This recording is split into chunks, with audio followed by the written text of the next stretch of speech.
Friends నాకు ఒక విషయం చెప్పండి, వీకెండ్ ట్రిప్ వేస్తే తప్ప అండి? మరి ఎందుకంటే ఎప్పుడు చుట్టాలు, రిలేటివ్స్, చుట్టుపక్కల వాళ్ళు, ఇంటి పక్కల వాళ్ళు వీడు ఎప్పుడు తిరుగుతూనే ఉంటాడని కామెంట్లు దొబ్బుతారు. సరే ఎవడేమనుకుంటే మనకెందుకులే కానీ మనమైతే నాగారం సాగర్ అయితే వచ్చేసామండి. ఇది వచ్చేసి నాగారం సాగర్ బ్రిడ్జ్ అనమాట. ఈ ఆంటీ దగ్గర ఆరెంజ్ జ్యూస్ తాగండి, ఇలాంటి వల్ల మనం ఎప్పుడు సపోర్ట్ చేయాలి. అండ్ మీకు ఇప్పుడు ఇక్కడ నేను వచ్చేసి బ్యాక్ సైడ్ వ్యూ చూపిస్తాను. మీరు చూసారు కదా బ్యాక్ సైడ్ వ్యూ, అద్భుతంగా ఉంది. అసలు చల్లగాలి, ప్రశాంతమైన వ్యూ అనమాట. అండ్ ఫ్రంట్ సైడ్ వచ్చేసి మనకు ఎదురుగా డ్యామ్ కనిపిస్తుంది. అక్కడి నుంచి ఫొటోస్ తీస్తే మాత్రం బీభత్సంగా వస్తాయన్నమాట ఫొటోస్.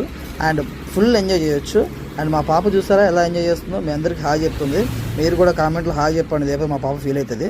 అండ్ మీరు చూస్తున్నారు కదండి, ఇక్కడ మొత్తం ఇది వచ్చేసి పాత బ్రిడ్జ్ అనమాట, ఇరిగిపోయింది. సో ఈ బ్రిడ్జ్ ఇరిగిపోవడం వల్ల ఇందాక మనం జ్యూస్ తాగాం కదా, ఆ బ్రిడ్జ్ కొత్తగా నిర్మించారనమాట. సో ఇక్కడ నుంచి డ్యామ్ చాలా దగ్గరగా కనిపిస్తుంది. అండ్ విజువల్స్, పిక్చర్ క్వాలిటీ మాత్రం చాలా బాగా వస్తుంది. అండ్ నెక్స్ట్ వచ్చేసి నాగార్జున సాగర్ కొండకి వెళ్ళాలని టికెట్ తీసుకొని లాంచ్ దగ్గరికి అయితే వెళ్తున్నాను. సో లాంచ్ ఎక్కేసి